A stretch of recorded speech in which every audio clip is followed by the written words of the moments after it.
War stories usually end when the battles stop, but history's graves whisper a darker epilogue. For every soldier struck by lead or steel, many more died later, of fever, of hunger, or running out of places to run.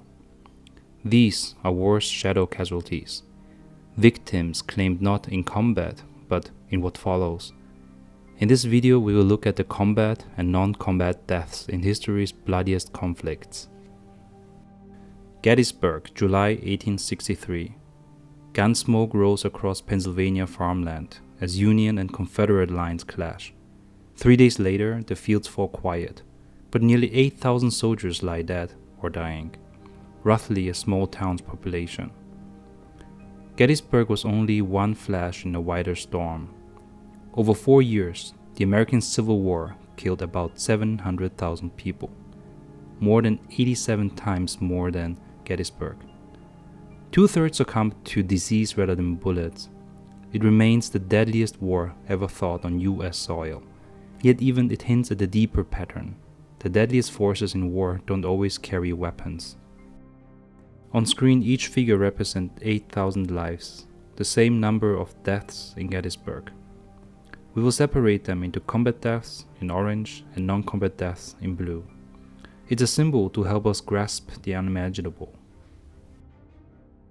Let's take a look at the bloodiest conflicts in human history. Number 10. The Russian Civil War. The front lines kept moving, and so did the real killer, typhus. Lice-borne fever swept Siberian prisons and peasant huts alike, often finishing what bullets began. Historians reckon 7 to 10 million dead, but only a few 100,000 fell in combat. Typhus swept refugee camps, and the 1921 Volga famine alone took about 5 million lives, so roughly 3/4 of the casualties were off-battlefield deaths. Number 9. Spanish conquest of Mexico. The Spanish marched with a few hundred men. Smallpox marched with billions of viral hitchhikers. Within the decade, 10 million, 9 out of 10 Aztecs were gone. An apocalypse delivered, often in just a handshake. Well over 90% of the toll came from disease, not fighting. Number 8. Han-Lushan Rebellion. China's Tang dynasty imploded in an 8-year civil war that modern scholars peg at 13 million deaths.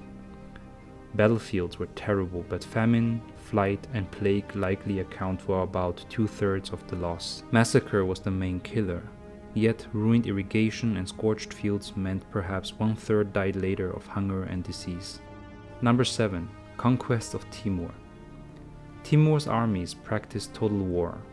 Resist and the wells were poisoned, the croplands torched, the survivors marched away as slaves. Best estimates put the toll near 17 million. Number 6. World War I. Industrial firepower met 19th century tactics. Month-long barrages, machine gun crossfire, and chlorine clouds shredded whole divisions. Out of 15 to 22 million total deaths, about half were civilians. Many fell by blockade, famine, or the 1918 influenza pandemic. And number 5. Manchu conquest of China. Decades of rebellion, invasion, and a little ice age cost 25 million lives. Smallpox and starvation stalked refugees. Scholars judge that a little over half the deaths were non-combat. Number 4. The Taiping Rebellion. Self-proclaimed brother of Jesus, preached a heavenly kingdom to overturn the Qing throne. 14 years of siege warfare killed 20 to 30 million people. Siege-starved cities, disease-ridden refugee camps, and scorched croplands mean well above 60% of the dead perished off the battlefield. Number 3. The Three Kingdoms Civil Wars. The collapse of the Han Dynasty slashed China's census from 56 million to barely 16 million, a loss of around 34 million. Fighting was fierce, but provincial harvests failed and epidemics raged. Scholars reckon about 70% of deaths came from famine and plague. Number 2. The Mongol invasions and conquests. Genghis Khan and his heirs offered cities a choice: submit or vanish. Mid-range estimates center on around 40 million deaths.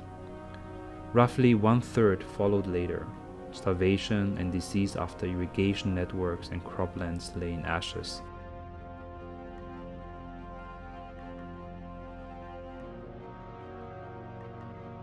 And number 1, World War II. The deadliest conflict in absolute terms claimed 70 to 85 million lives, about 3% of all humanity in 1940. Modern tallies show 19 to 28 million died from war-related famine, disease, and the Holocaust. So non-combat losses hover near 30%, underscoring that even in an age of tanks and bombers, hunger and illness remained ruthless allies of war. Across 2,000 years, the banners change: empire, faith, revolution, revenge. But one pattern endures: war kills far beyond the battlefield. And alongside the casualty curves, one more line climbs: our capacity to kill.